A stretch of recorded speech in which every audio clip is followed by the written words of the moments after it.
শোকের সময় কখনো আপনাকে উল্লাস করতে বলা হয়েছে, কিংবা বিষণ্ণতার সময় কৃতজ্ঞতা প্রকাশ? এর কারণ আপনার তখন যে মানসিক অবস্থা ছিল তাতে তখন আবেগের প্রবেশের অনুমতি ছিল না। Ask and it is given বইতে স্টার এবং জেরি হিক্স একটি মডেলের মাধ্যমে ব্যাখ্যা দিতে চেয়েছেন কিভাবে ইমোশনাল পরিসরগুলো একে অপরের সঙ্গে সংযুক্ত, এবং আমরা কিভাবে নেতিবাচক মই থেকে ইতিবাচক আবেগের মইতে আহরণ করতে পারি।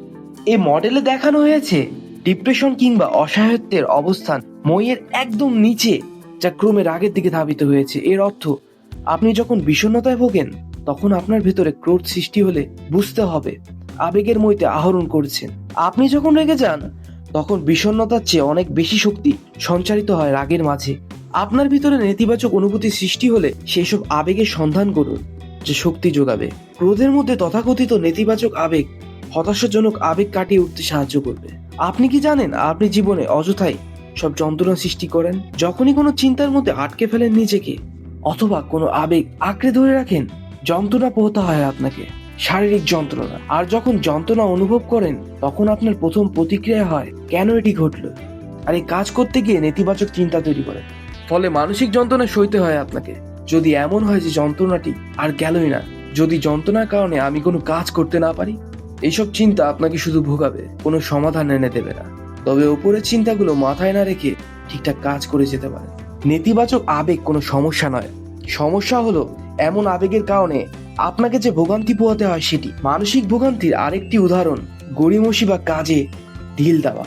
মনোবিজ্ঞানীরা দেখিয়েছেন মানসিক যন্ত্রণা আপনার বেশিরভাগ শক্তি ক্ষয় করে যায়। সারাদিন চেয়ারে বসে কাটিয়ে দেওয়া এতটা ক্লান্তিকর কাজ না হলেও আমাদের বেশিরভাগ দিন শেষ হয় বহু ক্লান্তি বোধ করি। ডেল কার্নেগি তার বিখ্যাত বই how to stop worrying and start living এ দেখিয়েছেন আমেরিকার প্রখ্যাত মনোবিজ্ঞানী ডক্টর বিল বলেন, সুস্বাস্থ্যের অধিকারী যেসব মানুষ টেবিল চেয়ারে বসে কাজ করে তাদের মধ্যে শতভাগের ক্লান্তি আসে মানসিক। এর পেছনে দায়ী কিছু আবেগীয় বিষয়। মানুষ নিজের ভোগান্তির জন্য নিজে যায়। লোকে এমন এক অতীতের মধ্যে বসবাস করে যা কিনা পরিবর্তন করা সম্ভব। আপনার পরিবারের সদস্য এবং বন্ধুরা ভবিষ্যৎ নিয়ে দুশ্চিন্তাগ্রস্ত, যদিও তারা জানে না সামনের দিনগুলো তাদের জন্য কি অপেক্ষা করছে। লক্ষ্য করলে দেখবেন অসংখ্য মানুষ একই চিন্তা করে মরছে। তারা এমন কোনো সমস্যা ঘটনাবর্তে রয়েছে যার অস্তিত্ব কেবল তাদের মধ্যেই রয়েছে। হাজার বছর ধরে সাধু সন্ন্যাসীরা বলে আসছে সমস্যাগুলো আসলে আমাদের মনের মাঝেই বিরাজমান। তারা এমন সমস্যায় উকি দেওয়ার আহ্বান জানালেন, কেই বা তাদের কথা শুনছে? আমাদের অনেকেই সমস্যার প্রতি আসক্ত। সমস্যা বাদ দেওয়ার বদলে আমরা সমস্যা নিয়ে অভিযোগ করি, অন্যদেরকে দোষারোপ করি, অথবা সমস্যা সমাধানের জন্য কোনো পদক্ষেপ না নিয়ে শুধু সমস্যা নিয়ে আলোচনাই করতে থাকি।